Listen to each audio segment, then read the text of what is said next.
What you see here is Josie and the Pussycats Annual Spectacular #1. It's a one-shot that comes out on November 6th, 2024. However, I got it in the mail yesterday, October 29th, and I'm recording this on October 30th. So I got this a week early, which is pretty awesome. And I've mentioned this in some of my previous videos about Archie Comics, is that Archie has a subscription on their website if you go to archiecomics.com. And you can get a classic Archie Mega subscription is what it's called. It's a 6-issue subscription. And any of these one-shots that are in the classic Archie style, they'll send you for... well, I had to only pay like $11.99 for 6 issues. $12, that's including postage. So basically it's $2 per issue. And the cover price on this is $4, $3.99. So basically it was half off. Now it's not always $11.99 for each 6-issue subscription. Sometimes it's $12.99 or $13.99. I haven't checked recently, but I did recently renew. Like a few weeks ago or so, but I haven't checked like this week. But if you check it out, every now and then you'll be like, hey, it's on sale, $2 each. I recommend it. And plus you get the issues early. And they come in this little plastic sleeve. There's a little cardstock thing, and on the other side is your address. That's where it's printed. And there might be some minor dings here and there, but I don't feel any on this one. So got it a week early, comes in great condition, came half off. Can't beat that, right? So now this is part 3, the third and final part of a new story arc that they are doing with this Madame Stigra, I think her name is. So that's her right there. So the first part was in the Sabrina, if I remember all this right, the Sabrina Halloween, or it was the Sabrina Annual Spectacular. I'll have a link to the previous videos I've done of these issues. So the Sabrina Annual Spectacular 2024 had part 1. Then you had the Archie Halloween Spectacular that had part 2.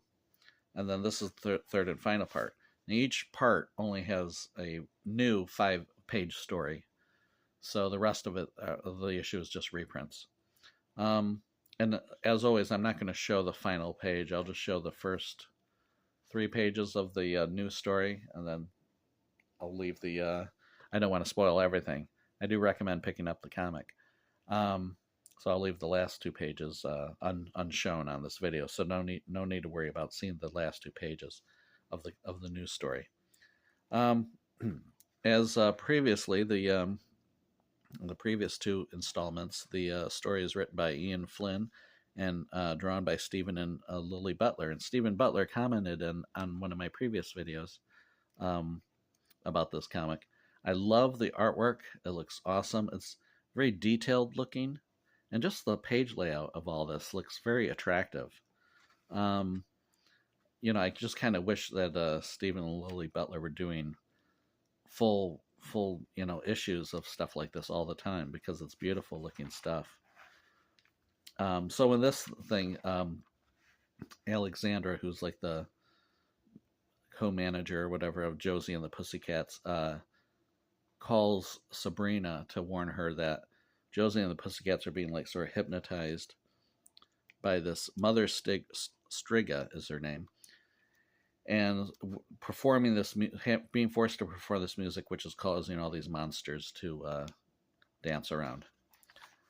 And so Sabrina and her cat Salem go to rescue them. And they show up, and these are these new characters that were in the previous installments too. They're sort of Striga's helpers. Sabrina bursts in, and there's Alexandra's cat, Sebastian, is teaming up with Sabrina's cat, Salem, here, and they're having a little conversation. So anyways, I won't show the rest of it, but you can kind of guess that all's well that ends well. Although it does end sort of with a little cliffhanger of like, will there be more to this story? Anyway, so then you have the reprint. Now, the funny thing about this reprint is that it's not like sort of recolored. Usually with these Archie reprints, they're printing from photostats of the original art, and so everything looks, they just recolor it and everything looks all modern looking, with like this, where it's all bright coloring. This has sort of a faded coloring look to it, almost like it's taken from, and probably is taken from, scans of the original printed comic, which is unusual. I don't know why they did that, but it does give it a sort of more of a faded look, which is kind of appealing. It kind of lets you know that this is an older story, and that it gives it more of an atmospheric feel, which is appropriate for this story, which is very unusual because it has a sort of dramatic feel to it. Now, they don't say where these reprinted stories are from in this issue. They never do. But I looked it up on the Grand Comics database before making this video. And this particular story, The Falcon's Claw, is reprinted from Josie and the Pussycats number 68, which came out in 1973. Some of the stories from the 1970s that Archie did, I think like for Archie at Riverdale High and Life with Archie, I think they had, some of them had like a more dramatic storytelling style rather than just the, typical more of a cartoony, light, very simple style. Some of these Archie stories from that period had a more dramatic, written style in it, like a narrative with big captions and things like that. And as you can see in the beginning of this one here, where it's like, it came in the night and all its mind. Whoops, let me redo that. It came in the night and all its mind-blowing horror, seeping into the subconscious of the sleeping girl, and then billowing out again as the granddaddy of all nightmares, the vaporous, gaseous, ever-changing face of evil, rising from the depths of 10,000 hells to answer the long, silent call of the Falcon's Claw. Obviously, that's much more of a dramatic narrative, style than you would get in a typical Archie comic. So it's very impressive, actually. And it also kind of fits in well with Archie's current slant towards horror. There's sort of the Archie horror line that Sabrina is actually involved in right now. Done in a much more realistically drawn style, of course. This is drawn by Dan DeCarlo, but the writing style and the emphasis on horror, the word hell is used like multiple times in the story, is just kind of impressive. Anyway, so it's like an 8-page story. It's kind of simple overall, but about a sort of cursed claw that she picks up at a garage sale, and then ends with sort of a warning to the reader: be careful what you pick up at garage sales. Almost has the sort of a plot of like a old Charlton ghost story, from the same period, 1973. If the art hadn't been drawn by Dan DeCarlo, it literally could have been like a Charlton ghost comic. And then we have Archie and Friends featuring Josie and the Pussycats in Ice Princess of the Lost Civilization Part 1. So there's a little 2-part story here. Archie and Friends was sort of the clue of where this originally appeared from. This actually originally appeared in Archie and Friends number 54 in 2002. And again, I had to look that up in the Grand Comics database. The funny thing is, I may have actually had this issue back when it came out, because I was buying Archie and Friends around that time. Although I later got rid of to get rid of the clutter in my comics collection, I had to get rid of a lot of comics, and at some point I got rid of most of my Archie and Friends series. Anyways, written and drawn by Holly G. and inked by John Costanza, the late John Costanza, I believe. I think he's passed away. He was a longtime letterer, but also an Archie comics inker. And he was actually my favorite Archie comics inker of this period, because he has a nice, clean style. It's like really perfect, basically, is how I look at it. And this Josie and the Pussycats story is very much like a Josie and the Pussycats cartoon. If you are a fan of the Josie and Pussycats cartoon from like the late 60s or early 70s, whatever it was, it has that sort of same sort of feel to it. And just a very enjoyable story where they find a Melody sort of knows that somehow that she's drawn to this cave that will rescue them, and then they find this lost civilization where the people there sort of worship Melody as a princess, and then they want her to stay, her and her friends to stay there forever, which of course they don't want to. So then it's part 2, and so then they find themselves getting out of the situation. But again, it's beautifully drawn, engaging story. Has more of a serious, storyline to it. And as the editor at the end of the story notes that Josie and the Pussycats can really tell any type of story. He says anything from romance to space travel, scary stories, comedy, music, and even magic. So there's this editor's page and talking about Josie and the Pussycats. And actually he says here, this is just a new step in the evolution of Josie and the Pussycats. We had big plans for her rivalry with Alexandra, and we are just beginning to play. So I don't know if that means that there's going to be like a Josie and the Pussycats serious type of comic, because Archie does have 2 tracks. They have the classic type stuff here, which they seem to be doing less of, like 5 pages of new story per one shot basically is what you get. Oh, and also in the digest too. The digest will have 1 or 2 stories at the beginning that are brand new, drawn in that classic Archie style.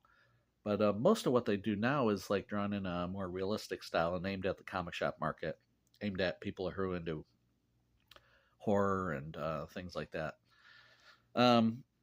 So I don't know if this Josie and the Pussycats, it would be cool if they did have more like the Stephen Butler type of stuff, like if Josie and the Pussycats drawn like that, but I think it's kind of unlikely. They seem to be putting a lot of their focus more on the horror type stuff. Anyway, so here's the next 2 one-shots that are going to be coming out that are in the classic Archie mega sub, if you subscribe. Although these might not be part of your subscription if you start right now, because it might be the ones that come out next year. But this Betty number 8 facsimile edition, this comes out on November 27th. And here are the previous facsimile editions they've done. So this number 1, number 2, and then this will be the 3rd. And then this Archie Christmas Spectacular, their annual Christmas one-shot. And again, these are like 32-page comics, and this just like this, not digest. And this is December 4th, 2024. So these are the 2 that are going to be coming in my subscription next time. And so I'll likely do reviews of those as well. So if you want to see reviews when those come out, in fact, subscribe to my channel. It'll probably show up in your YouTube feed if you do. And then here's the thing about the Archie digest, the new digest, featuring all new lead stories, as it says. And then the little Archie web comic there, which is kind of funny. And then here's an ad for 2 more of the more serious-looking Archie comics that are coming out. 9 Lives of Salem comes out February 2025. It's a one-shot featuring Sabrina's cat. And Archie is Mr. Justice. This is a 4-part miniseries of Archie drawn in as a superhero. And it says each issue in this 4-part saga features a different writer and artist team, which seems kind of unusual. That starts in November 2024. I don't know how that's going to work. If are they telling all one story and everybody just picking up from the next creative team? That's kind of unusual, isn't it? But anyway, Mike Norton draws the first issue of that series. And then just more ads, and then there's the back cover. So, an enjoyable issue, and it was good fun. It was like it was if you like adventure stories or like mystery type stories, and drawn in the classic Archie style. It just wasn't all laughs. It was like there was real story going on here. Plus this beautiful new story as well. Like I said, my only complaint is I wish Archie was doing more of these new ones. They're really well done, and especially the ones drawn by Stephen Butler. And so I'd love to see more of that happening. But anyways, so that's it. It was definitely worth my $2 that I spent on my subscription. But I recommend picking it up if you're a fan of the classic Archie comics. That's it for me. Thanks for watching.